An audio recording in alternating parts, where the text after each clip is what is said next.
एक बार जोरदार नारा लगाएंगे, भारत माता की, बिरसा मुंडा अमर रहे, बिरसा मुंडा अमर रहे। मंच में आसीन दिल्ली के विधायक चौधरी सुरेंद्र जी,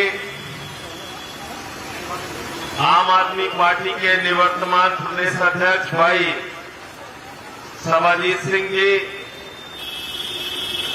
किसान प्रकोष्ठ के अध्यक्ष भाई अशोक कमांडो जी, इस प्रांत के अध्यक्ष बौद्ध प्रांत के भाई इमरान लतीफ जी,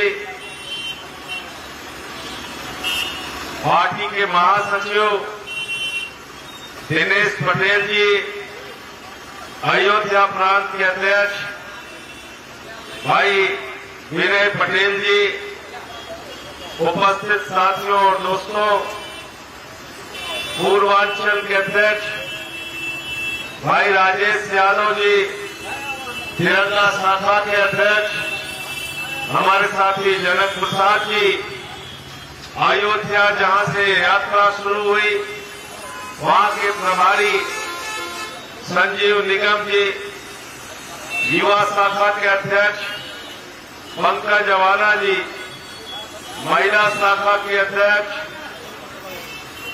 नीलम यादव जी, ओबीसी शाखा के अध्यक्ष छवि यादव जी, खेल प्रकोष्ठ के अध्यक्ष मीनाक्षी श्रीवास्तव जी और उपस्थित सभी अपने साथियों का और हमारे दो चेयरमैन इस यात्रा में साथ चल रहे हैं। ऑटो सेल के हमारे अध्यक्ष प्रीतपाल जी, हमारे रोहेलखंड प्रांत के अध्यक्ष हैदर भाई, इन सब का जोरदार तालियों से अभिनंदन कीजिए कि ये पूरी यात्रा में लगातार साथ बने हुए हैं। पूर्वांचल के प्रभारी डॉक्टर अनुराग मिश्रा जी, साथियों दोस्तों, हमारे अवध के क्षेत्र में शायद बहुत सारे लोग बिरसा मुंडा जी के बारे में नहीं जानते होंगे, लेकिन वो आदिवासी समाज के बहुत बड़े नेता थे। जब आप झारखंड जाएंगे, उड़ीसा जाएंगे, छत्तीसगढ़ जाएंगे, मध्य प्रदेश जाएंगे और राजस्थान के बहुत सारे इलाकों में, गुजरात के बहुत सारे इलाकों में जाएंगे तो बिरसा मुंडा जी को भगवान की तरह लोग पूजते हैं। भगवान की तरह क्यों पूजते हैं? क्योंकि 25 साल की अवस्था में अंग्रेजों से लड़ते हुए शहीद हो गए, अपना सर्वोच्च बलिदान इस देश के लिए दिया।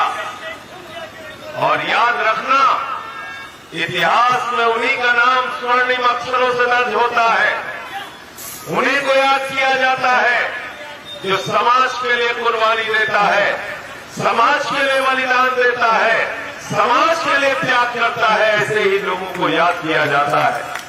हमारे बीच में भारतीय किसान यूनियन के नेता अजय सिंह जी बैठे। किसानों की बहुत लंबी लड़ाई हुई, 1 साल तक सड़कों पर रहे और जो मोदी जी की सरकार किसी के आगे नहीं झुकने का दम भरती थी, उसको झुकना भी पड़ा और तीनों काला कानून वापस लेना पड़ा। ये है आंदोलन की ताकत। मैं बधाई देना चाहता हूं जयप्रकाश जी को, जिन्होंने इस कार्यक्रम का आयोजन किया। और उसके साथ साथ आपका हौसला बढ़ाने के लिए हम तो चल रहे हैं इस यात्रा में, कई बार थक भी जाते हैं, रुक भी जाते हैं, ये सोचते हैं कि अगले दिन फिर कैसे चलेंगे। लेकिन जो माता जी आपके बीच में बैठी है, इनकी उम्र 95 वर्ष है। 95 वर्ष आपको आशीर्वाद देने के लिए आई है। जोरदार तालियां इनके लिए भी बजाइए। साथियों और दोस्तों, मैं आप सबसे एक ही बात कहना चाहता हूं। रोजगार के सवाल पर यह यात्रा है, सामाजिक अन्याय के खिलाफ यह यात्रा है। आज पूरा उत्तर प्रदेश बेरोजगारी की मार झेल रहा है। सिर्फ नौजवानों के सामने सरकारी नौकरी का संकट नहीं है, उनका तो पेपर लीक हो रहा है। सिपाही की भर्ती हो, पेपर लीक हो जाता है। लेखपाल की भर्ती हो, पेपर लीक हो जाता है। दरोगा की भर्ती हो, पेपर लीक हो जाता है। एसएससी का एग्जाम हो, पेपर लीक हो जाता है। पीसीएसए का एग्जाम हो, पेपर लीक हो जाता है। हाई स्कूल इंटर का भी पेपर लीक उत्तर प्रदेश में योगी जी की सरकार में हुआ। ये डबल इंजन की सरकार, ये खटारा सरकार बन गई है। इसके खिलाफ हम सबको मिलकर आवाज उठानी पड़ेगी, आवाज लगानी पड़ेगी। मैं आज इस अवसर पर बिरसा मुंडा जी को और अपने तमाम क्रांतिकारियों को हृदय की गहराइयों से बधाई देना चाहता हूं, शुभकामनाएं देना चाहता हूं कि उन्होंने इस देश के लिए अपना सर्वोच्च बलिदान दिया। अपने उन क्रांतिकारियों को याद करके अपने मन में ये भाव पैदा करना चाहता हूं कि अगर हम उनके रास्ते पर 2 कदम भी चल पाए तो ये हमारे लिए बहुत बड़ी उपलब्धि होगी। और आज हम लोग रोजगार और सामाजिक अन्याय के खिलाफ, रोजगार के सवाल पर और सामाजिक अन्याय के खिलाफ ये यात्रा लेके निकले हैं। ये यात्रा 13 दिन चलेगी। 12 तारीख से प्रारंभ हुई है, 24 तारीख को इसका समापन है। सरयू से लेकर संगम तक यात्रा चलेगी। तो इस पूरी यात्रा के दौरान आप सबसे आह्वान करता हूं, अपील करता हूं, आइए इस यात्रा का हिस्सा बनिए। 10 किलोमीटर चल सकते हैं तो चलिए, 20 किलोमीटर चल सकते हैं चलिए, 50 किलोमीटर चल सकते हैं चलिए, 1 किलोमीटर भी चल सकते हैं तो चलिए।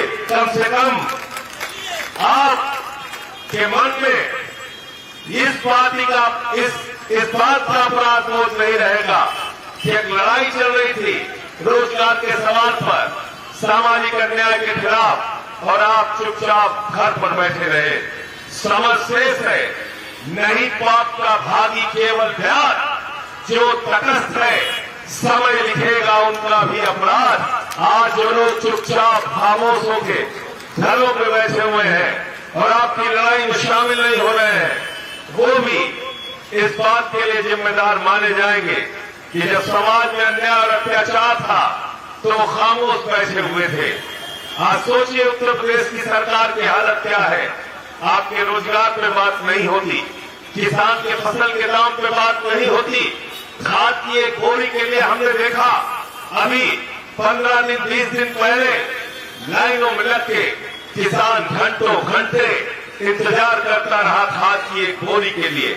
एक किसान का तो दृश्य आया, सीतापुर से गले में फांसी लगाने लगा क्योंकि उसको खाद की बोरी नहीं मिल रही थी। फसल का दाम मांगने जाते हो, लाठियों से पीटा जाता है। गन्ने का दाम मांगने जाते हो, लाठियों से पीटा जाता है।